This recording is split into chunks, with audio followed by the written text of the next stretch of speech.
بسم الله الرحمن الرحيم. الحمد لله ثم الصلاة والسلام على أشرف الأنبياء والمرسلين أفضل صلوات الله وسلامه وبركاته عليه. أمسينا وأمسى الملك لله ولا حول ولا قوة إلا بالله. اللهم إنا نسألك خير ما في هذه الليل ونعوذ بك من شرها، ونسألك خير ما بعدها ونعوذ بك من شر ما بعدها. أما بعد، السلام عليكم ورحمة الله وبركاته. twebaza ekitiibwa Allah tabaraka wa taala kyatuwadde obuwangazi, tukyagenda mu maaso n'okubaako bitujjukiza okwongera okubanguka n'okutegeera eddiini yaffe, gy'okoma okutuula n'oyiga eddiini gy'ekoma okuba ng'ebeera nnyangu gy'oli, ate buli lw'otatula kugisoma ekaluba n'ogisangamu, kubanga ensonga ejja nga tumanyi kyakkola naye ng'ate ezze mu bwangu.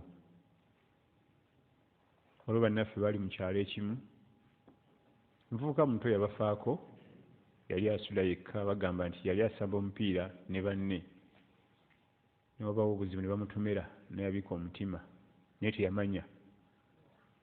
Ye yawulira nga munafu, n'ayingira akayumba ke, yali muwulu, n'asibawo neebaka n'ebikka. Naye yagambako ku banne nti mpulira omusujja gw'amaanyi, n'afa. Nayita ennaku 3 nga mayiti eri omu nga tebamanyi, naye kati olw'okuba banne tebakyamulaba ne bajja ne bakonkona paka bamenya oluggi. Kati mu bimu ku bye baasanga ebyali eby'omutawaana, mayiti yali yeewese, kubanga jjukira bw'ofuna omusujja oba owulira empewo kati weezinga osobole okubuguma. Kati abo bali embaga nga babagamba mayiti muno gigolola. Mayiti webanga ebadde ekalambadde, tusobola oteekako amazzi agabuguma, joints zino ne zizannya,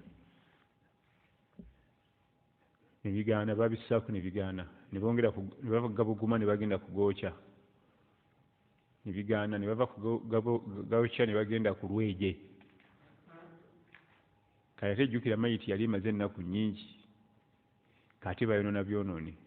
Olidde ennyama yali emaze okugonda, ate bayiwako amazzi agatokota, era ne bigaana. Nga bonna abali awo tekuliko amanyi kyakkola, bo basoma kimu nti mayiti olina ogigolola. Ne bakkaanya ne batulamu ka miitingi baleete embazzi. Ekyo kyasukka mu byonna bye bakolera omugenzi. Buli ewali joyinti baakubawo embazzi ne wakutuka. Baamenyeka, baabonaabona, amazzi gaabookya ne bajjula nabo ebiwundu, ng'akantu kaali katono nnyo bwe kati. Gy'okoma okutuula n'osoma, gy'okoma okusanga obwangu mu ddiini. Ekyokukola kyali kiki? Kumuziikirawo. Bwe bamutaddeko agabuguma n'ekigaana, basi.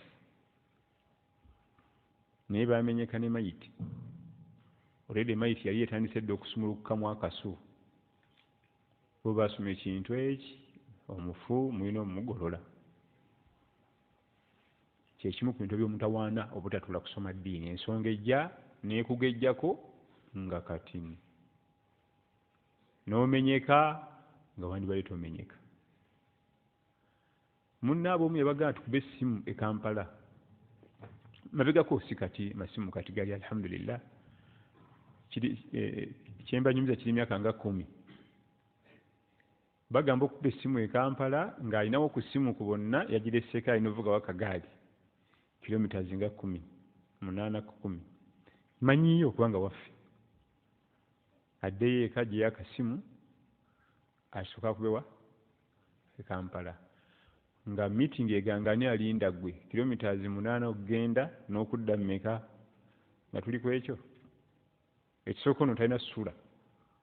Jjukira tugende nti mayiti olwedde yali leeti nga yatandise dde okuba akasu. Natulako n'omaama azaala omugenzi nga ntuuseewo, ebyo nga byaggwa baba babiŋŋambye naye nga wayise ebbanga. Naŋŋamba nti kankubulire mwana wange, ffe baatugobawo nga baleese embazzi abakazi mugende eri bannange bakyala bannange ne bansitula naye nagiwuliranga embazzi munda muli nga mpulira evugira mu lubuto lwange maama w'omugenzi kubanga olwedde relative wange yaga nti buli baakoonanga bwe bati ng'eddoboozi ndiwulira naye oba omwana wange yakola mazambi mangi Allah ntandika mubonereza ku duniya kubanga bamubonereza nnyo basika ne bamuyira amazzi agookya agatokota ekyo kyokka kyokka kibonerezo then ne bamuadhaba n'embazzi bonna batulaga enkoovu amazzi nga gabookya naye nti akantu kaali katini bwe kiba kiganye mumuziikirewo mugaziya bugaziya kinnya ti ate obusiraamu bugamba kumugolola nti tetunagaana kumugolola bwe kiba kisobose bwe tukisanga nga okumugolola kigenda mumukosa kubanga omufu asigaza haqqi ze mu bulamu nga bwe twasoma mu kitaabu al-janaiz by'otasobola kumukolako mu bulamu tobimukolako mu kufa osobola omukuba embazzi mu bulamu osobola omuyira amazzi agatokota mu bulamu rights ze zonna azisigaza ezibaddewo mu bulamu kyonna kyotasobola kumukolako nga mulamu tokimukolako mu kufa kale kessa eyo tutera ogyogera nga tugiraga bannaffe nti buli lwotula n'osoma ennamule yangu ekyandibadde kigejja bwe kiti kafuka bwe kati bakozesa obudde bungi baamenyeka bafuna injuries baalumya omugenzi baafuna amazambi ku mugenzi ng'akantu kaali katono kale buli tutula wano manya nti oyongeza kutangaala mu ddiini oluusi ensonga gye tusomako tejja kujja kati mu bulamu bwo one time oyinza okuba oli eyo nejja oga nti awo twakisomako mu ddalasa ekyo nga kiramulwa bwe kiti ne bwe kiti tolowooza nti okutuula wano tumala biseera katuwulire bwe tugenda okutambula leero mu Bulugh Maram inshallah.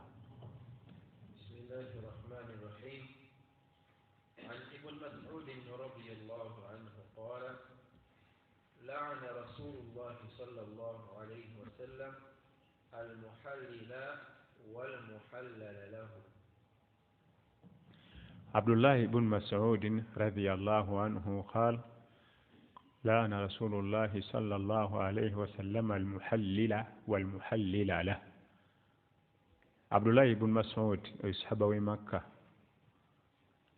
فقيه محدث ومقرئ ومجاهد izona tayitozize mukenkufu mu ddiini munnailimu ya hadith ate munnakinku mu kusoma Qur'an al-Karim omulwanyi namige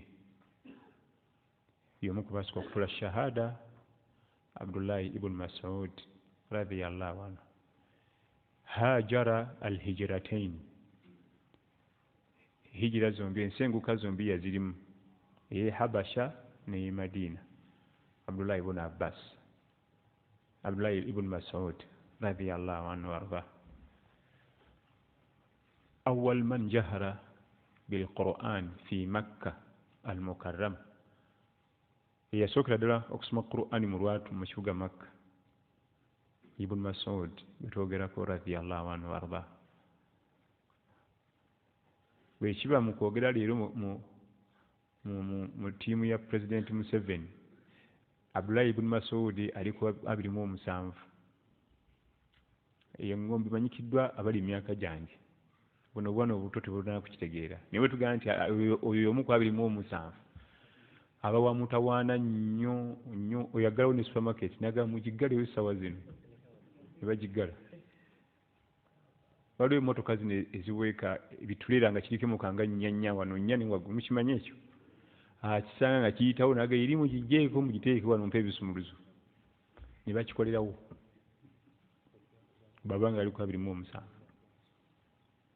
mu gavumenti eno eriko asanga ekyo ekimoloka nga kitise emoloka 8 n'alabako gye yeeguubi n'abayimiza nti eri wakati teeka wano genda teri kumusaba ssente pozi nga yakuleetera bizibu naye Abdullahi ibn Mas'ud radiyallahu kasoomuuliranga manye basajja ba Nabbi sallallahu alaihi wasallam yatandika nabo bali bakaliba bakawo kadda yatandika nabo ng'embeera ekyali nzibu nnyo okwogera ebya la ilaha illallah mu Makka nzifuuka mayiti naye ye mwana mulenzi ono abaagumiikiriza okubonaabona atuleetedde hadithi mu kitaabu nikah ezimu ku nsonga z'obufumbo laana rasulullahi sallallahu alaihi wasallam almuhallila walmuhallila la nabbi sallallahu alaihi wasallam yasaba Allah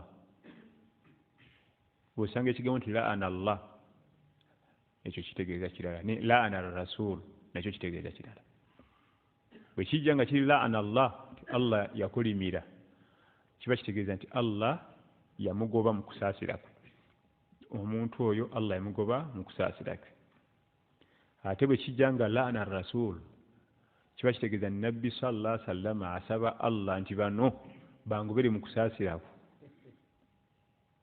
naye asaba omutegedde ayanukulwa eddwaaze si bya kutetenkanya butetenkanya bwe kiba laana Allah ye kennyini Allah yassa ekikolimo n'abagoba mu kusaasira ate wabanga rasul yagambye nti laana rasul asaba ayi Allah nkusaba bano bangobere mu kusaasira kwo ziraana mmeka 2 laana no si kyakusaaga ekigambo laana era osanga abantu mujje tukolimagane mujje tukolimiragane byogerako bimanyi ekikolimo kimanyi ekikolimo kijja buzi ku famire nga muntu omu yazadde ebizibu buli mwana n'omuzzukulu namba mmeka aliva mu layini eyo nga kijja kumukuba oluyita luto abantu bali mu duniya muno nga bali ku bikolimo babonabona ne duniya nga jjajja namba 8 eri alina byeyanyiza Allah n'amusaako ekikolimo bako ekikolimo ne kisammukira buli aliva mu famire eyo alina diguli nnungi naye tabamu omulimu abaasembanga byeyalagiriranga byebawadde abaasembanga nga yabayamba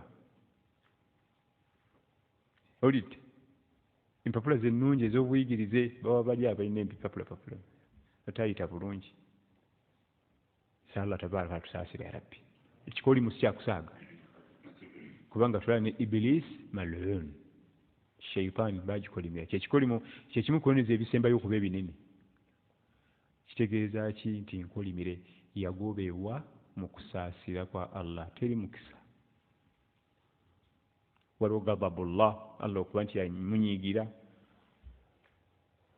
wabirawo laana Allah yamukolimira kasita laana ejja ke kagwa akasembayo era kyola Iblis kwali teri mukisa kyobaka tusaale tusiibe tusabe ku mikono tuwanike abadan teri omukisa mulala oba ogobeddwa mu kusaasira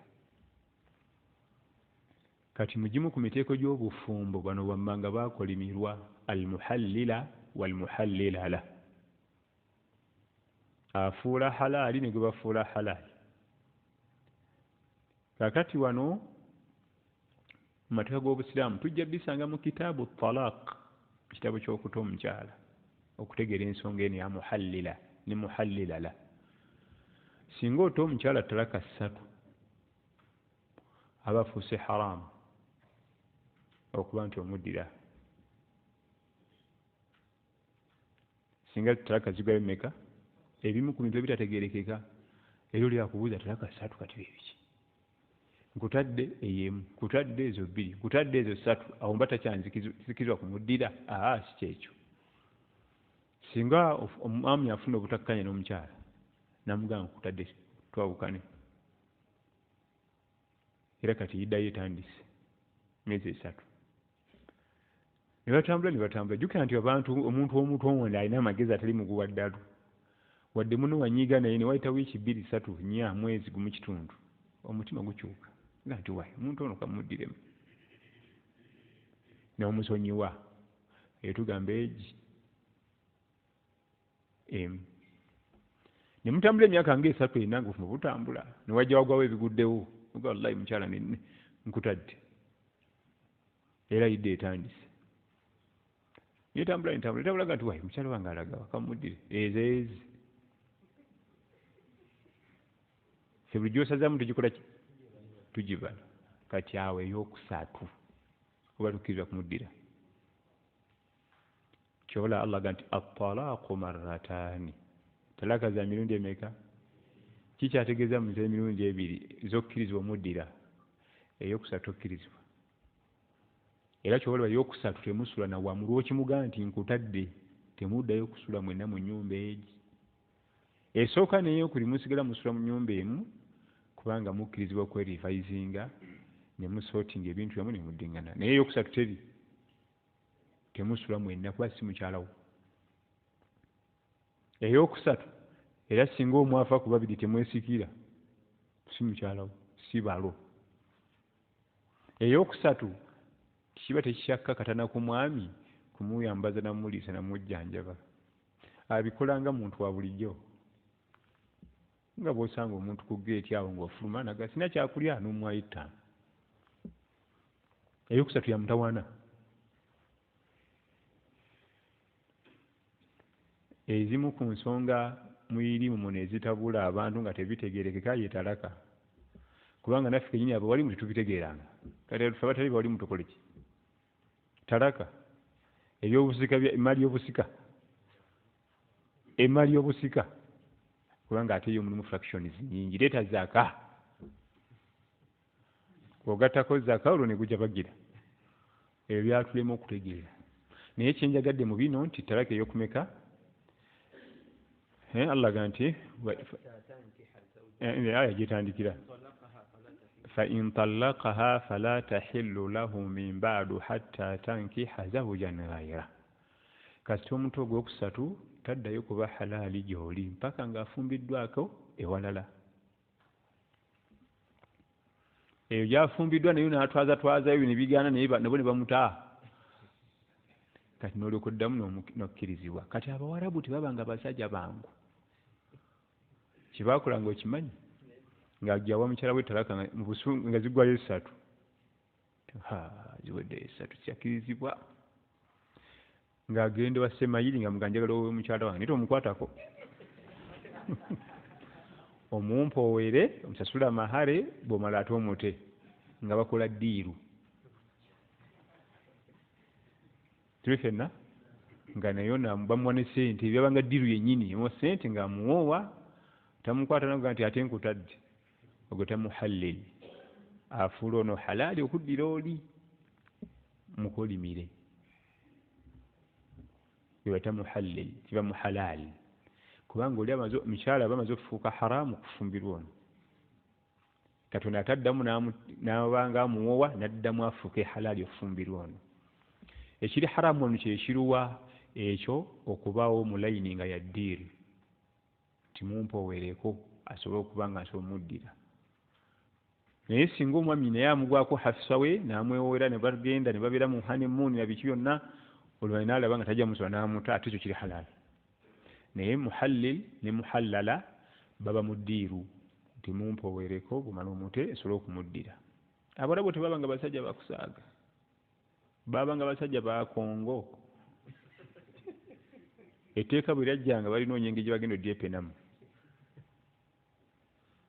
akati nabigwe kugamba nti omuntu oyo akola ekyo n'apangisa specialist oyo apangisa yakolimirwa ne gwe bapangisa akola ekyo ye muhallila wa muhallilala agenda okufuula ono halaali ne gwe bafuulira halaali bonna bakolimire oba kantu ako naye kati ebyo tebikyaliyo kuba nti tumanyi nabimanyaffe talaka ziwera n'omunaana nga ye agenda bugenzi mu maaso tomuwulira ebyo sanga omukyala omwami nga yakawa mukazi we talaka 50 ye kenyini ebyaliko tabimanyi bali batudde ne basoma ne bategeera ng'akimanyi nti weziggwayo mmeka alina okusooka ogenda okufumbirwako ewalala namu hadith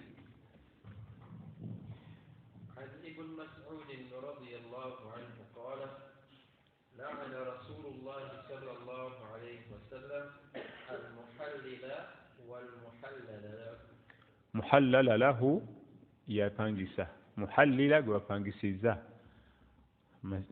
masinali masinali bamupangisa awo omukyala n'omukolo ne gubawo n'amahali byonna biba byebimu naye nga tugetera n'okukwata ku mukyala wange asobola okufuuka halaali bombiriri bakolemerwa mu mbeera efaanagana bwetu namu. وعن أبي هريرة رضي الله عنه قال قال رسول الله صلى الله عليه وسلم لا ينكح الزاني المجلود إلا مثله. أبي هريرة عبد الرحمن بن صخر الدوس أسبك مسجل خيبر أفلت دي حديثي قال النبي صلى الله عليه وسلم قال لا ينكح الزاني المجلود إلا مثله. tukimanyi nti waliwo abakyala bali haramu okuwasibwa nga bo bali haramun abadan nga toli muwasa ensi ne bwefa nemusigalawo bameka igwe naye tosobola muwasa nga maamawo. almuharramatu almuabada binnasabi aba haramu abadan abada olw'omusaayi nga sisitawo nga muwalawo abal haram abadan binnasab ogwo muteeko mulimu bangi wabirawo almuharramatu almuabada bisababi waliwo alharam abadan abada nga lwa nsonga lwa sababu si musaayi ng'omukyala kuzaalira omukyala oyo gw'olina eka n'ensi ne bwefa ne musigalawo naye okkiriza muwasa naye yete ekikuganyisa omuwasa si nasabu musaayi sababu ebyagwawo waliwo ensonga ezagwawo zeziruwa wawasa muwalawo. tuli fenna akhawatukum min arraba Allah ngati wa akhawatukum min arraba ne basisita bamwe mu kuyonka edda bayonkanga oluusi ne muba nga mwayonka ku mukyalo y'omu naye tomuwasa kubanga waliwo ebyagwawo ne muyonka ku bbere limu. alaga nti wa ummahatu nisaikum ne bamaama babakyala bamwe temubawasa abo bayita almuharramatu almuabada bisababi toli bawasa naye lwa nsonga si musaayi. kakati eno hadithi erimu almuharramatu almuaqqata yani min alwaqt waliwo abakyala bali haramu okuwasibwa naye nga bwakaseera ng'akaseera ko singa kaggwako afuuka halaali. gwe muteeko ogwokusatu gwayogerako mu hadithi eno almuharramatu almuaqqata nga omukyala omufumbo osobola omuwasa naye obwa haramu bwe bwakiseera oli ayinza okufa bayinza okufa bayinza omutta tuli fenna ng'omukyala omwononefu mutamiivu babidongo asula ku situiti ekiro nga yeekolera gije oyo ali haramu naye obwa haramu bwe bwakaseera kubanga asobola okukola tawuba n'abivaamu n'abalala ne sisita wa mukyalawo al haramu naye obwa haramu bwe bwakaseera kubanga onayinza okufa. kati wano waliwo amateeka agafuga abo aba haramu abakaseera jjukira be bangi oyo tebamuwahaaga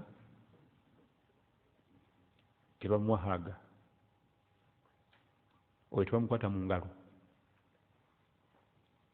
oyo tebatula naye ku dayiningi mboozi kugwa makerenda waliyo abaami nga dda ne mulamu ne bakuba emboozi shaitaani erimbalimba abantu ne balamu olwokuba sisita wa mukyala we shaitaani nebalimbalimba ng'ewali oluganda negenda ebategula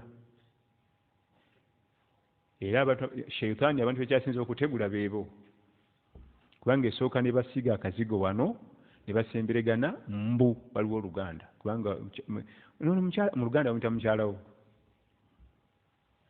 mukyala wange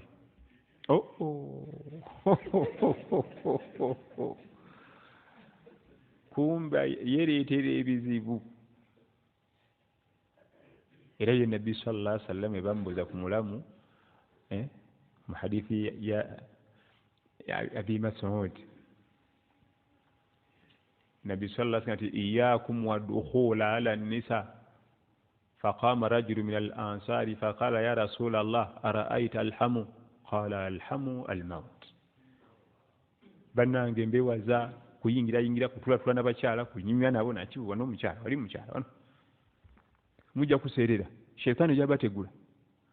Kati mu darasa mwalimu omwami omu namugamba nti ya Rasulallah ate bamulamu baffe, namugamba nti olwo lumbe lwennyini akusse. Ayogera ekyo yani mu bonna yatwewaza nnyo ate mulamu. Lwaki yatwewaza nnyo mulamu? Kubanga sheitaani etulimba. Bwe twogera ku mulamu twogera sayidi zombi. Naawe nnyabo oyo mulamu w'omwami brother w'abalo lumbe lwennyini. Tegekedde kacaayi mwalidde akalirya nti yazze kukyala omwaliro buliri kutandika ddi? Eno n'ebivubuka tutudde bali mulamu mukyala waffe jangogere bwati mukyala jangogere bwati. Mulamu yenna gy'ava yenkana sheitaani esooka tulimbalimba ng'ewali oluganda kati ne tusemberegana. Bwe tumala okusemberegana neekona ku manduso baasi kaguba ne kagwamu. Ebiddako awo kutabula buli kintu. Bufumbo bufudde, abaana baba mikisinze, kati bya DNA ebyemulaba kati bakuta omukyala juuza mu bya DNA ng'abaana bamulamu. Yazzemu ekigambo ekinakuwaza ndaba n'oli bulaza wo gwerera abaana sasula fiizi z'abaana bammwe. Oli temwayonka kulimu kati ofaaki guno omusayi gwammwe baana si bebbali bammwe.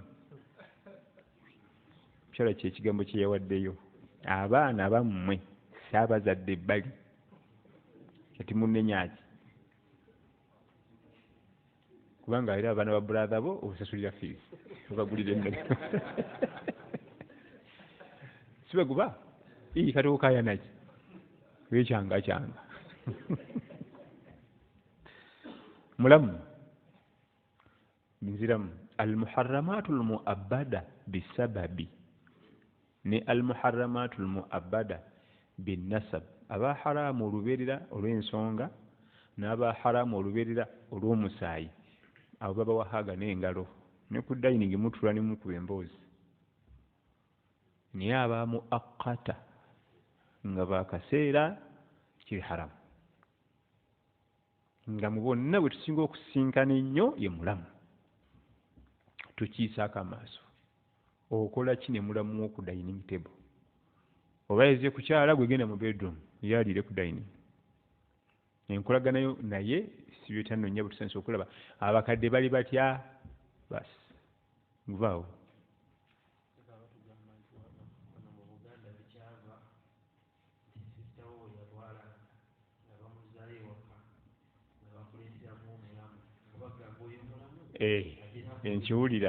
Nkiwulira bwe kityo nga bw'akyogedde Sheikh Musa mu kigambo mulamu kyoli bwe yalwala nga bakweza omulamu yayoza engoye nekufumba emmere naye nga ajja kukola byonna kubanga ye mulamu paka oli lwaliwona oliti. Naye mu nsonga ezifaanagana bwe zityo abavubuka abato tubasigira ekifaananyi ky'obulamu ewaka. Abantu bootageza nga kusaagirako wadde kale ng'omusajja osobola okulaba mulamu nolaba nga alabise bulungi tekakutandanga neweetantala mulamu ne meyidi kubanga abo abantu ababiri kisooka tosobola bamalawo ewaka eva babeera bajjawo kooli ggulu olujja olwo olinoonya we baluggalira ne wakubula n'oswaluka n'oggwamu ensa n'otabulatabula famire ezo enzigi bbiri tozikwatangako kubanga oyagala toyagala twetaaga meyidi. Gwe kennyini ojja kulaba nga ewaka weetaagawo kiki meyidi. Ate alwadde akazebe kakukwata ne baleeta maidi ng'atunula atya golaba nalulungi kubanga kiri kiba kirwadde. Awo ofuba ng'okulaba nga wakiri genda osule mu motoka ebweru, genda ku muzikiti, okuggula olujja olwo ogenda kuswaluka, ogenda kuggwamu ensa, then ojja kutabula famire ya mukyalo gyoba yava kubanga oyagadde sisita we. Oze eri mukyalo wagenda kufuna emirembe, balina okugenda oziika, balina osisinkanayo ku mukolo. Eri mukyalo basooka kufunamu ttiimu ezi, ttiimu Aisha, ttiimu Fatuma. Wamma kituufu oze omusajja anabeera we yekka, fe tuwagira ggwe. Kyanga n'abamu bali oli katuwa kiwakkiriza mu sisita we okujja waka, ajja kubbira omusajja mugobeewo. Ttiimu nga zifukezi. Naye nno nga sekendi mmeka, ddakiika mmeka ezireeta ebyo byonna? Teesukka ngalo zino. Akawoomereza akatasukka kiki? Ke katabulatabula. Akawoomereza akatasukka ddakiika zino 5 ku ngalo ke kabonyabonya omwami. Nga ne baba akamaliriza n'omubuuza biki ebibaddeyo, tayinza kyayinza kunyumya n'eki. Ng'otandikirawo. Kubanga kiri ekiwoomereza Allah yakikola, twena bw'okinyumiza muntu otandikirewo. Takunyumizamu penalty nti bagikubye eno n'agwa eri. Penalty ya seconds aginyumya. Naye kiri ekiweza n'eddakiika 5, twena bw'oyinza kinyumya. Bw'olabanga sheitaani ekutwala jjukiramu obuddakiika. Gwe nti obuddakiika buno ate bundeetere doyidoyi. Ezo enzigi 2 tokwatanga kuwadde ku munyolo. Mulamu meidi. Kubanga mulamu alina okujjanga. Oluusi ono mulwadde. Oluusi bazze kukyalira. Oluusi tojja bagoba waka. Naye olwokuba nti kiri kiba kirwadde olw'omukubako eriiso bw'oti fayatuma alladhi fi qalbihi marad. Ekirwadde ekiri mu mutima nga kituuka. Allah bw'atugamba mu Qur'an abalina agalwadde g'obwenzi gatuuka butuusi. Allah tukingiriza ekirwadde ekyo. Kakati hadithi gye tuliko wano boogera ku abakyala abatawasibwa. Nga mu bakyala abatawasibwa ye mukyala omwononefu. Nga yakola obwenzi n'amateeka ga sharia ne gamutuusaako okuba nti akubibwa kibooko. Almajuluda, okubibwa kibooko 10. Oyo tebamuwoowa mpaka nga wakoze tawuba. Ayinza okuba yakubibwako oba nga tannakubibwa. Naye nga si bya ŋŋambo mbu kiteeberezebwa batugamba nga waliwo obujulizi. Omu ku bakyala batawoowebwa ye mukyala omwononefu. Omubaka sallallahu alaihi wasallam agaana omuwoowa. Ate onoobera otya naye? Nawe agenda kukutabula. Okujjako nga bukedde ku makya n'akola tawuba neyeenenya. Netulabekako netulabako n'obuufu kubanga omuntu asobola okukola tawuba n'olaba n'obuufu. Twatolako omukyala lumu mu hijja 2014 ndowooza. 2014 bwe nzijukira. Kubanga hijja etwalina Sheikh Kirya rahmatullahi alayhi yali akyaliwo. Omukyala yali yatwebunyisa nga tayambula hijabu. Yeetanga sente za hijja ng'ali mu kapale ka jjiini ne kasaati tikuli mikono. N'okugenda Entebbe nga tugenda mu nsi ziri entukuvu yagaana. Yagulayo obuleesu 2, akamu kakusiba wano akamu wano. Si byagala ebyo ani gwe mubikka ebbugu. Twakomawo nga mulala nnyo nga n'amaaso n'engalo tusiba biraba. Nga mulala nnyo nnyo nnyo. Naye atunyumizaaga nti yali mu muzikiti gw'abakyala eyo Manju. Ne wajja omukyala Omuwarabu. Mukyala mweru tukutuku nga yenna yeebisse twena woolaba. Bw'atuuka mu bakyala banne n'atandika okugyamu gloves niqab ng'ayambadde gold musufu. Kati mbu yeebuuza ebibuuzo omukyala ono omulungi bw'aba yeebisse olunze n'ababi waabwe. Omukyala ono omweru bw'ati bw'aba yeebisse olunze Black Beauty. Laba gold gw'ayambadde ne bwentunda byonna bye nnina ewange sula kumugula naye byonna bibisse. Nze n'ebikula biki ezigula eri zonna. Ne gye buli eno nakamulabira emyaka egigenda mu 8-9 tajjanga mu nikaabu ye ne gloves byonna yabisabika. Amakulu yakola tawuba. nawe kenyini ogirabako si oli nawe kenyini olaba nti wallahi omukyalo ono ye yakola tawuba n'akyuka yatunulira mukyala munne ng'atudde awo naye nga yazze yenna ng'ayita mbaami ng'ayeebisse yenna tulina wolaba n'akitegeera nti talina byebikulamu naye n'atandika era tugamba bannaffe abagenze mu hijja abamu bakomyewo abamu bali mu kukomawo nti hijja ze zimu ku ibaada ziyinza okukwata olupapula n'ogenda nga weemaakinga niwegabira ne makisi hijja kasitooji okumawo e Uganda bwe papa nodda mu kukuba ludda gwe wali okuba luli nga wosala noddayo okugwa salatul jamaa nga bwe wali ogwa luli nga weesala oti nakamate gwali obuukabuuka naye ku mulimu noddamu n'obuukabuuka naye ng'osala ojja kulaba nga kweshoniya yonna papula bonna olina zero ng'omanya hijja yakoze eki yakusaze tewalina kiwakoze oba otegeerera nti hijjayo yakusaze kukudda mu biwalimu ebikyafu oba otegeerera nti oba oli awo alhamdulillah Allah yajanukudde ogaana okudda mu bikyafu tya ebyo sibiddamu nadde mu nsi entukuvu ndisitula mu ludo nabadde ku nyumba ya Allah obukyalo obuweereza emmere nti teekawo n'emmere yange genda tukyazanyiramu wadde okusaagamu nti nadde mu nsi ntukuvu nze siddamu ebyo awo ng'otiikinga naye ebiseera ebisinga okusala kwe kubeera okungi 70% kukola ki kusala kati abakyala mu hadithi eno almajuluda kiba mujald okukubibwa kibooko omukyala yagwa mu bwenzi amuteeka gw'obusiraamu ne gamukakasaako okubibwa kibooko tebamuwasa oyo okuggyako nga yakubibwa n'akola tawuba damu hadithi أبي هريرة رضي الله عنه قال قال رسول الله صلى الله عليه وسلم لا ينكح الزاني المجلود إلا مثله taweebwa la yankihu zani taweebwa omukyalo omwenzi almajlud akubiddwa n'ekibooko 10 akubibwa kibooko mu bwenzi yoyo atanaakuwasa atanaakufumbirwa mu nfumbiro ya sharia so seno jangu nnawo n'akazigo jangu nnawo n'akazigo abatafumbirwanga ne waba alina abaana 10 abatafumbirwanga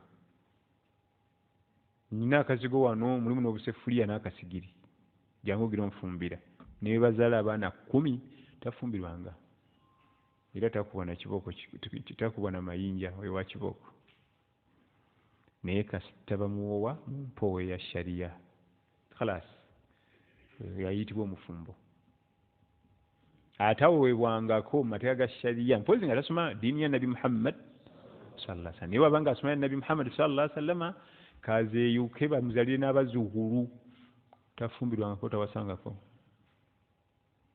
yali mu bikola bya butambuze agemateeka g'obusiraamu almajlud akubibwa kibooko ekibooko ez'obwenzi 10 obusiraamu ze butugamba naye ekibooko 10 ez'obwenzi zirina amateeka gaazo agazifuga ekisooka bakubira mu lujjudde lw'abasiraamu amateeka gonna ag'obusiraamu ebibonerezo punishment si zonna ez'obusiraamu bazikolera mu lujjudde si mu nkukutu muli bana 5 ne mufuna akasimu ne musiba face ne mushootinga bwe mutika video ebyo si bya nabi Muhammad sallallahu alaihi wasallam era bu video tubulaba ku masimu kuno ne basoma nezi aya ne hadith ebyo si bya busiraamu ebyo fujjo babikolera ku masjidil jawame mizikiti eminene kati nga wa Gaddafi eri ku Supreme Council mizikiti egisaza abantu kujuma tibannange tejume ewedde mulindeeko semayiri janguba mumulaba semayiri ono nti yakola ebikola by'obwenzi tuna mukuba kibooko 10 so si kukuta mu kibirabira mu kasiko sikaawo mu kasaka face bazisibyo najja akasimu nagira ati bamaliriza nga olwokuba mulimu aya za Qur'an ne hadith ebyabeeranga e Madina mu kibuga ekyo n'abaakolanga emisango nga bali tugambe bundi bujo bagiritanga ewa nabbi Muhammad sallallahu alaihi wasallam yalina ogisala. Tetusalireyo mu kyalo ku lwaki mujja kuyiwa omusaayi gw'omusiraamu mu bulyazaamaanya. Punishment zonna ez'obusiraamu ennene zisentalinga wa mufuti. Sikuddeeyo lyantonde mugalamiza omusajja enkuba kiboko 10 mbuza bwenzi mujja kulyazaamaanya. Tulina mutemako mukono yabbye ogwani. Ebyo babitwalanga ewa nabbi Muhammad sallallahu alaihi wasallam. Era oluusi yatumanga n'abajulizi basooke bagende ku kyalo ebundi bujo bamunoonyeza obujulizi babuleete. Naye nga bamanye ebiseera eby'entambula bagenda basula mu kubo mu lulogoyi tewali buzibu. Omuzibu omusanga abeera awo. Paka no bano bentumye bagezi bamanye ekyokukola. Bajja kunoonya obujulizi mu bantu babundeetere. Obwo butambitambi bwe balaga obwo ebyo si bya nabbi sallallahu alaihi wasallam. Ekyokubiri, embooko 10 ez'obwenzi bazikuba omubiri gwonna so si ku kitundu kimu. Okujjako joints tetuzikuba ne private parts n'omutwe kubanga ebyo bitta. Lwaki kibooko z'obwenzi 10 bazikuba omubiri gwonna? Ekiwomereze kiri kigenda mu mubiri gwonna n'obulumi bulina okugenda mu mubiri gwonna. So si kubonezaako kiyungo kimu si kyetebye mu kiwomereze kyokka. Olwo olubuto tulukubira ddala olwo. Omugongo joints tuzibuuka kubanga joints zonnafu ziyinza okwonoona. Tuli ffenna? So si kudda ku kiyungo kimu. Ekiwomereze kibuna omubiri ne pain ebune ki omubiri. Naye mu lujude so si kukuta. Naam.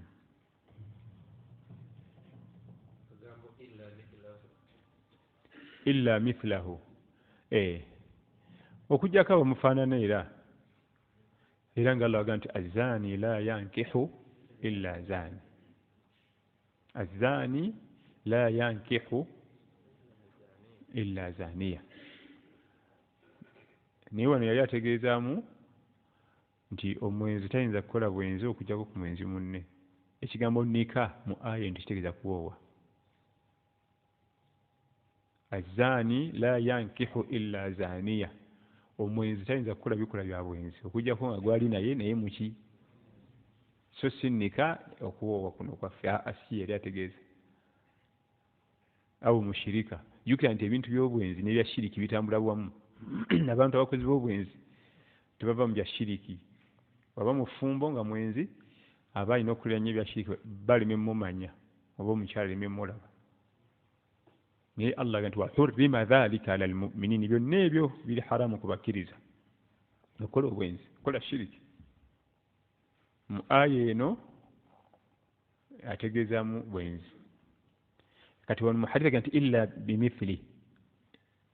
Okujjako abafaanagana abo basobola obikola naye omukkiriza tawawa mukyala mwenzi okujjako era munne amufaanana.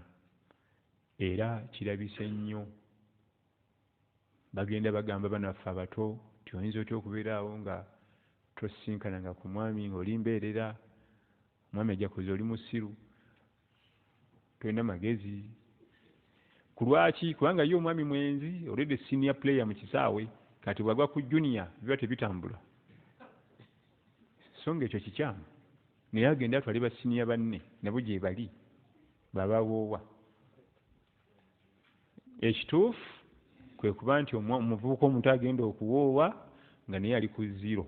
Naye bwe bagenda okuwoowa ali ku zero. Tewali buzibu. Naye oluusi omulenzi agenda okuwoowa tawasangako naye agenda okuwoowa nga senior player. Kati ate gwawoowa gwe gusoose okuyingira ekisaawe. Tebayinza kukwatagana. Kubanga ono speed kwasambira omupiira yasambadde emipiira mingi friendly matches yakakubako obukubi. Ontakubanga kuwadde match neji ye ayagala ono azannye omupiira ku level y'oli. Onye okusamba omupiira mu midfield ly'omu n'osanga batema abalinnya abasindika. Olwosamba ennyo omupiira mu kisaawe osanga abantu bangi ab'enjawulo, osanga bazitowa nga batomera. Nze nasamba nnyo omupiira nga nsoma. Buli ttiimu gye musanga osanga erimu ebirala byewunyisa. Nga nasanze akasajja midfield naye nga kalinnya. Naye kakati yayagala babeere ku level y'emu, kumbe afunye omuntu omutuufu. Era obukazi bwattu ne babulimbalimba ne buyingirira ebyobuseegu mbu aleme kubeera fala. N'ava ku kituufu. Kyekyo Allah kyatugamba nti wazayyana lahumu shaytaanu a'maalahum fasaddahum ani ssabiil.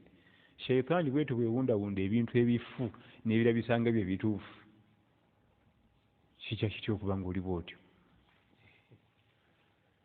Era ebiseera ebisinga bwe batyo babeera, tusanga emisango mwana wange. Senior player nga agudde ku junior giba misango wa imaamu.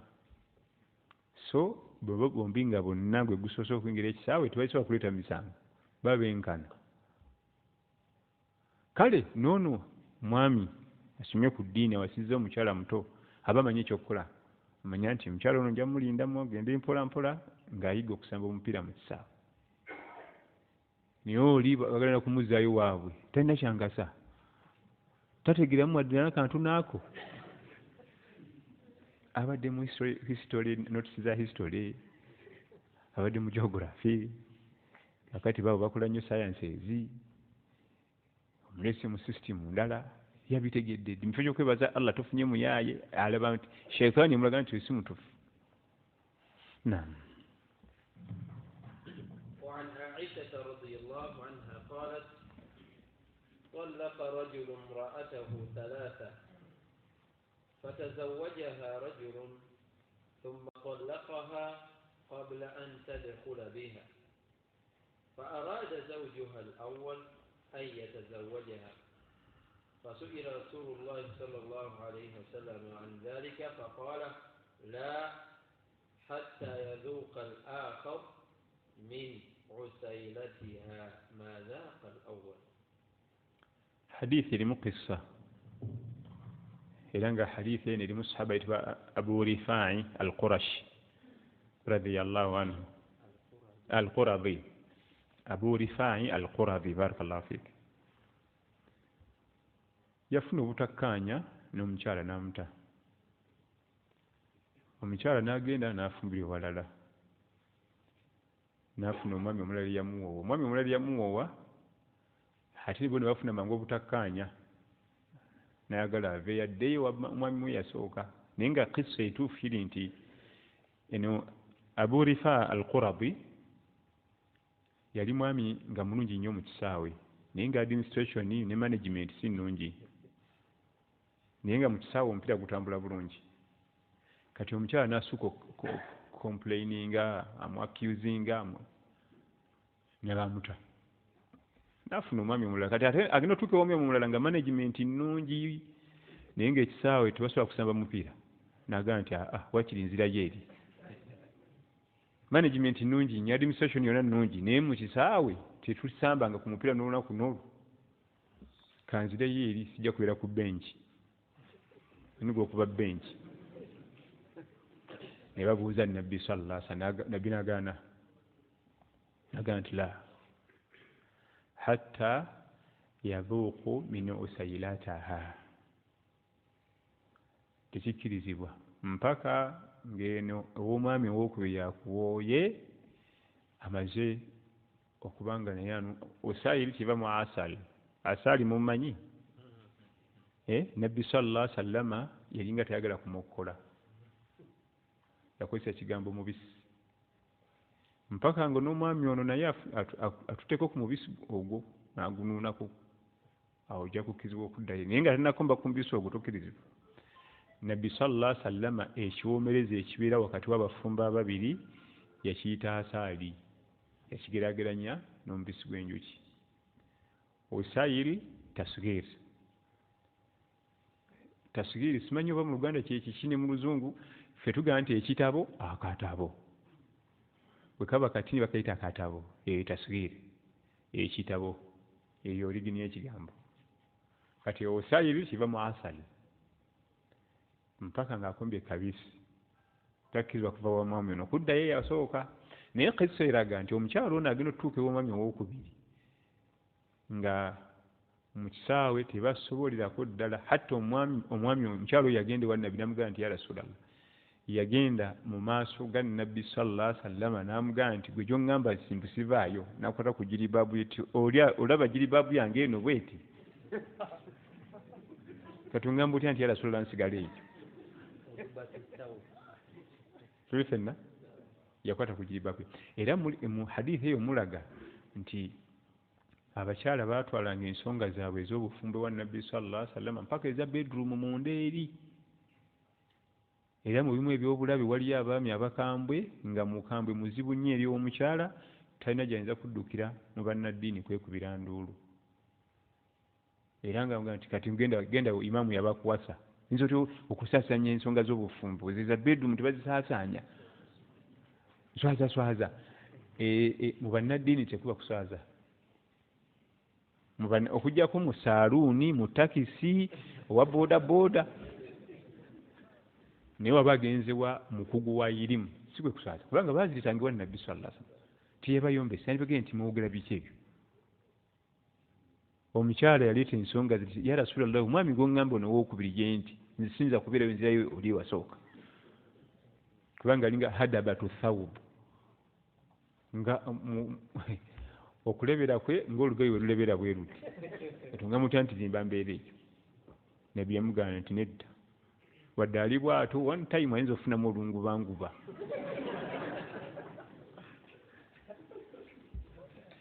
Tuli ffenna kati ate abatali bafumbo we basinga okuseka tubuuza ono aseka kyo.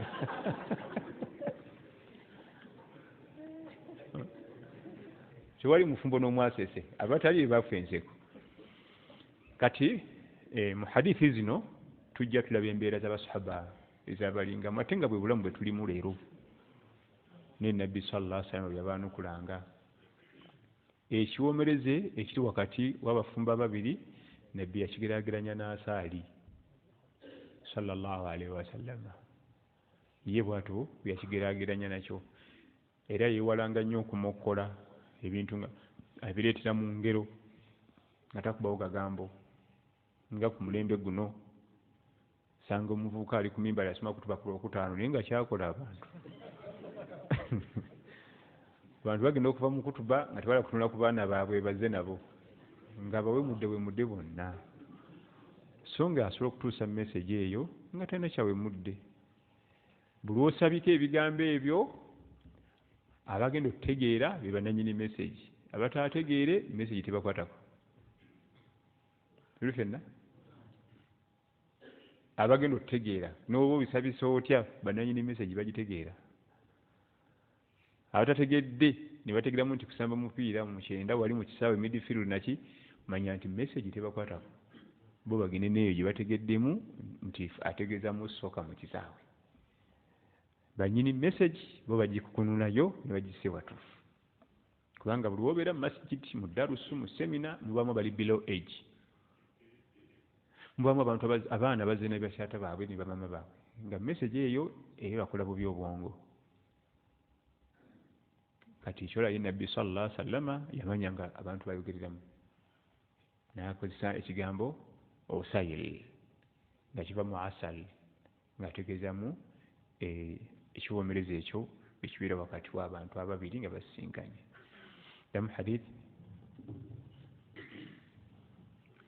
وعن عائشة رضي الله عنها قالت طلق رجل امرأته ثلاثا فتزوجها رجل ثم طلقها قبل أن يدخل بها فأراد زوجها الأول أن يتزوجها.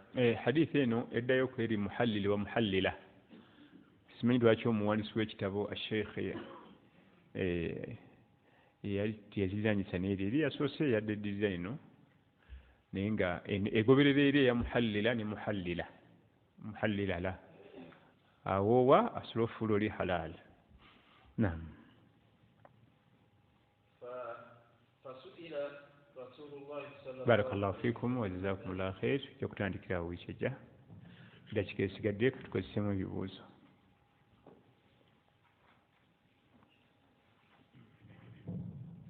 السلام عليكم ورحمة الله. السلام. omuntu ava okukola hijja yandikoze atya shukuru? Shukuru okwebaza Allah ibada si comedy na drama abasinga bakitwala. Okukola ibada ya shukuru kuba kwebaza Allah tabaraka wa taala. Tulina okuba nga twegendereza nga bwe tukimanyi nti ibada zonna zikolebwa ku njigiriza ya Nabi Muhammad sallallahu alaihi wasallam. Ekyokubiri, omukolo gwo gw'okuva mu hijja ogw'okwebaza abamanyi abamu bagukkiriza kubanga hijja mpaji mu mpaji z'obusiraamu sibe guli. Abantu bagamba nti nga bw'omala okusaala tokola shukuru, nga bw'omala lamanzaani tokola shukuru. Zo si mpaji za busiraamu, mpaji. Naye tebakulimbanga nti empaji eya hijja erina weefaananira zino. Mu mpaji z'obusiraamu ettaano y'empaji yokka nga bw'oba ogigendamu baga nsooka okebera ekiramu olabe oyitemuko mu kiramu, si kulanga waliyo omwana gwe tannateekamu n'atuleetera ebizibu. Kino ono wa haaji mu kiramu tetumulabamu. Mu kiramu sooka orivayizinga ekiramu ekyo. Ekyokubiri, lwaki bagamba okurivayizinga ekiramu ng'ogenda mu hijja? Olinnyisa chances z'okufa. Buli lw'olinnyanga ennyonyi n'ova entebe nti ogenda mu hijja, manya chances z'okufa ozirinyisiza. Kati eringa eswala eyo empaji, eyo empaji eringa kusiiba. Oli abuuza nti kati chances z'okufa ozirinyisa, kikyotegeeza omujjuzo.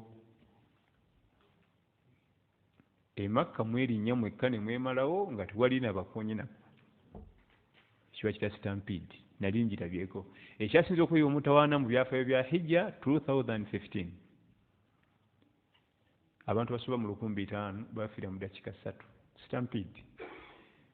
Nga siga nti tuleere wabye ne batomera babbaasi. Bokka na bokka ne beerinnya ne beesogonyola. Ekyo kiba kitegeeza nti omujjuzo gwali musufu. Yenno twatuuka okupangulula abantu emirambo gipangulula nga omuntu omusika bana ne beepaakinga ng'okusikayo omuntu abaveemu bw'ati nga temuba temwalidde emmere temumugyamu, omusikamu bannaafulumemu naye nga mayiti nga bayingiraganye bati. Era amir mantiqat Makka al Mukarrama, amiru akulira essaza ly'e Makka, footage yenna yagaba bamuyize babimalewo babisuule babikumeko omuliro bamulaga abantu yali mubi nnyo. Footage waabwe wali stampede yagana ofulumya footage oyo nga bw'omulabako oyinza obutadde funa mirembe obulamu bwonna. Bo baamulabako ga nti mu byonna mubireete mubiteeke wano mu offisi tubire tubyokye. Tuli fenna ebyo bigeraganya n'essala. Kati bwekibanga abantu basobodde naye butakalubiriza abantu ba hijja tembakalubiriza na shukuru, tembakalubiriza yafumbye emmere si nnungi ku shukuru ye, teyandetedde birabo mu hijja. Bulijjo wallahi simanyi nti siri mutaayiwo mu Makka mwonna wadde akakofiira bwe kati olwagamba munne yavudde e Makka. Kati ate binadamu mwakutabulira agenda nakubuuza mu Makka mwonna notandire wadde akakalaamu kati ate bwe mwaka kalaamu nti ne wallahi duniya nayo bwe yalabye nga nze nzitowa kano labayo akantu haji ke yampadde labayo nze omusajja omukulu yoyo gwe bayita binadamu. Bw'otamuleetera lutalo, bw'oleeta daba akantu kyolabye yamutonda yamusobola. Then oba osazeewo okukola mukolo gwa kwebaza Allah okukusobozesa okukola empaji eyo, bintu bibiri byoba otunuulira. Fumbira ekijjulo olisa abanaku, full stop. Ezimu ku nsobe ezibeera ku bijjulo nabbi yazitugamba sallallahu alaihi wasallam, sharru taamu lwalima yudaa li ghairi ahliha. Ezimu ku mmere embi ennyo y'emmere y'emikolo. Teri mmere embi nga mmere ya mikolo. Anti ate ya Rasulallah ebadde ki? Muyita batali bali. appetite zaafadde abayimupi bahonorable basimanyi minisita baki simanyi abo bakufu ennyama bukana kujabeeramu abali b'emmere mubagoba mbu baddugala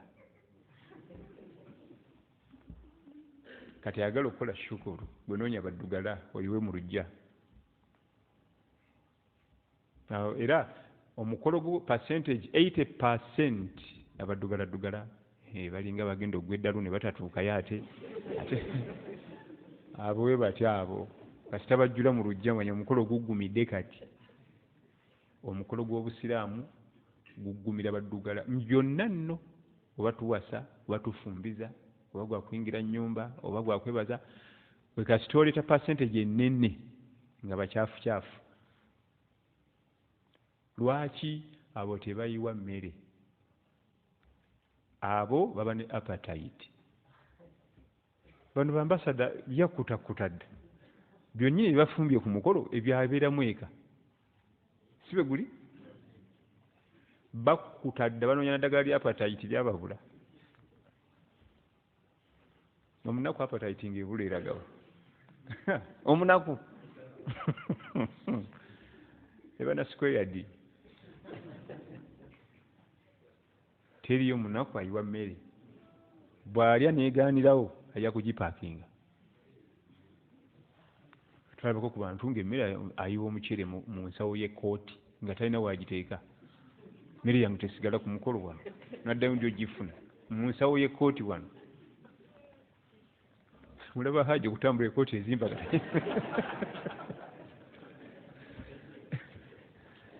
awulidde bali bannaggagga ekifi ky'enkoko akisenyesa busenyesa mannyo alumako ati alumako egi sooka essuuti bajoleza bweru ojja kusonnyako ssupu alya yeegendeza akwatisa butishu buli kaseera asimula ku mumwa ebugalo wewaleese waaki oli atuula n'agombera ati musowaani n'aseetula emmere naawe n'owulira nga omutima gukuteredde lwaki emmere kikulu abantu bonna bolaba bakeera okuyingira ekibuga bagenda kunoonya kyakulya buli bwolaba akeera kumakya kuyingira ku kibuga kunoonya kyaki ate allah akikwadde bano bakizanyiddemu bakiyiye abanyakula obusawo busimu biki byonna banoonya kyaki gwe allah akikuwadde oyisa abagagga bakizanyiddemu yita bali banyini kyo bajja kirya bakuwe n'edduwa ye Umar ibn al-Khattabi radiyallahu anhu ku mulembe gwe yabeerera amir mu mukolo gwe ng'abafumbizo baba wasewe ng'abaweerawo baddugala paka bambuze naye gwe amir gwe kana kwe tujja ku mukolo ko olwo baddugala nze nategeera ebigambo bya Nabi Muhammad sallallahu alaihi wasallam abantu abo busaale bwange obutamiisinga ewa Allah emirundi egi okusooka tebayiwa mmere yange bagimalawo ako kasaale akookubiri dduwa omusajja ono Allah amuddizeewo mbadde ndudde okulya ku kanyama omusajja ono Allah amugaziyize ng'atugabudde ekijjulo ezo edduwa olaba ng'ezo okusaaga olaba ng'omuzannyo kaakati mupinga agamba atya nti omuliisiza kanyama abadde aludde okukalya abayi mupya oyo tuba tulina kumujjayo tuteekeyo omulala nga lwaki alwo talina sente zigula kanyama tuli fenna busaale butamiisinge okuba tageti meka emmere yo bagimalawo ne bakuwa n'edduwa kati shukuru yonna omukolo gw'okwebaza allah kiyiba kijjulo kibeereko abanaku nga totunuulire nanzikiriza shukuru yange nva muhijja ng'oleeta bali ba bibiina birala njagala ummatu muhammadi yokka nedda ne bali babaleete ne bali bakole ki bonna bajje gabula emmere abantu balye mabegako nali ngendako olumu okusibuluka saidi z'ekajansi mba nnyingira geeti abakyala ne banyimiriza nenkuba livansi nebabuuza kiki tutwaleko ne bagamba geeti yiyo tutuuse abakyala babazibuzibu mu motoka ne baŋŋamba nti bagambye baagala ba mmotoka zokka ate ffe tujjidde ku bigere ne mmanya nti bantu bamanyi abali b'emmere ate mubago abajjira ku bigere be bali b'emmere ne bagamba mutuule mwenna naye abakyala baasomera nze edduba nga joyinza okuza nze mbagabudde bali batukubye ku mmere oba bawa bano omuganda tagoba muntu ku mmere ekyo kyogamba nti owa ummatu muhammadi sallallahu alaihi wasallam tuli ffenna bataddeko omusajja musirikale alina ekibundu wali simanyi zidde ku booda simanyi bigere muddeeyo wano baŋŋambibwa mmotoka yeka yakola ki nga ali ku goloti gwagoba ayingiza kopa oyo goloti naye twagenda okumaliriza okulya ng'emmere yonna bayiwanjibwe batuddeyo bibaketi ebinene basunziko essowaani bati abalina okulya emmere mu abalemeseza gulawo geeti buli omu ajja alya emmere so si bakoporeti njagala koporeti yeka olite waliwo akagambo akamu ak'omutawaana akali awo singa omukolo guba gwa self service wedda ffe twoza obutebe ffe twasenya enku be basooka okusena mp bahonalebo nga tebannasena bafune supu omulungi n'ebifi ebirungi kubanga bo babyetaaga bano bahonaledo basheeke kabiru bajja kujja basena olujjulungu lwa supu n'ebigumbagumba kubanga era bakufu tibana n'appetite kubanga ezo enva nga ziggwayo eri wasemba supu abaafuse mazizi n'ebigumbagumba ebyavuddeko ennyama nga bigudde mu sefuriya n'ebisafusafu biba bikyalimu era ennungi ziba zaakoze ki abaddugaladdugala ayo basooka okusena olajja kukubuuza ebigabo bijjawa nabbi sallallahu alaihi wasallam yennyini mu mbeera zonna mu bijjulo bye yalimu nga bijjulo byawamu yasembangayo okufuna sallallahu alaihi wasallam era baamuleetanga n'agamba muddeeyo mugabule bali paka bamugamba nti baweddeyo nti muddeeyo mwetegereze mumale okukakasa paka bamugamba nti ya rasulallah buli muntu afunye emmere nti kati nange mumpe naye nga waliwo asingayo ekitiibwa honorable oba minisita oba ambassador nam yasembanga bw'osoma hadithi yonna nga ali mu kijjulo ekyabangi yasembayo amakulu yafuna olujjulungu lwa supu n'ebigumbagumba emmere eba yamatooke buno bwasigadde mu ndagala eno omuceere gwe guba gusembyeyo wansi gubamu n'amayinja kasita bali bafuna kubanga ali babanga beetaafu okusinga ye era nze sifuna mirembe mu ddalasa yonna nga tugenze mu ddalasa ne batuleetera diishi ne bateekaawo diishi ezijjuddemu embuzi baleetera tuzikozesa ekimutwalire bali diishi zino zimuleetere ne bamufuti basheeke bakaapi bani muzitwalire bali eri tuli ffenna muzimu ku nsobi nzize ndaba mu ddalasa zaffe seeka musa kabega olutuuka eranki gundi mujje mutwale baseeka eri balire eri mukaaga wano mukaaga lwaki ffe sitwegatta muno netukola ate si mukaaga nga baseeka bana batusomesa bano baseeka omukaaga bagabane omwo ansi batugamba nti mmwe tubafumbidde akaceere akalungi bano tubafumbire ebiceere ebibi ekintu ekyomutawaana mufumbe emmere kikeeki fina kwe tujja okulya era tiwali bwetaavu kugenda wali gye bategekedde tutuule muno nabbi sallallahu alaihi wasallama tebabangako mu lujjudde abubakari umar mujje tugende eri bwabi hulayira musigale wano biraali aluwa mutuule wano kubanga biraali musajja yali musajja muddugavu munaku yagenda kukuba kyeyeeyo mwennyini yawe bakolanga ki basigaliranga ne baleeta ekyokulya kyabwe mutandika okugaba Uthman ibn Affan radiyallahu investor ng'ate biraali yamudiridde omuddu naye wano waffe buli webbeeyi babalondamu bw'ogaana ekikulu imamu kyena atabula enteekateeka tumugambye ave wagende ne bale mbuntabula nteekateeka kasajja kazibuzibu katutabwanya twategeetese birala bitabula nga bayomba oyagala omulaga ekituufu nze njala kufuna wano olusaniya lwonna tutulaawo n'abavubuka tuli mmere ofumbanga mmere yaki bw'oba yala tufumbira kamere kanjawulo toteekateeka ddalasa kafumbe nga kanjawulo otuyite nze nja kujja naye nga teri ddalasa naye kasita otuyita nga tuli bangi nedda mwe muli bagenyi baffe banjawulo bw'oba tuli bagenyi banjawulo teekateeka ekijjulo nga kyanjawulo toyita ddalasa tujja kujja n'obumotoka bwaffe tutulaawo tukuliire ka basimaatiko naye kasita oyita basiraamu kirabika bubi basika batutte bonna kaakati nno nze ntera twagendangayo edda naye nkulabira obawo omusajja omukambwe gw'oliseeka ggwe ala kumusomesaamu hadiisi 3 4 tulaga awo nze baŋŋambye embeere wanatali seeka tayingirayo eyo bafunawo ekiwago bwekiti ekifuba bwekiti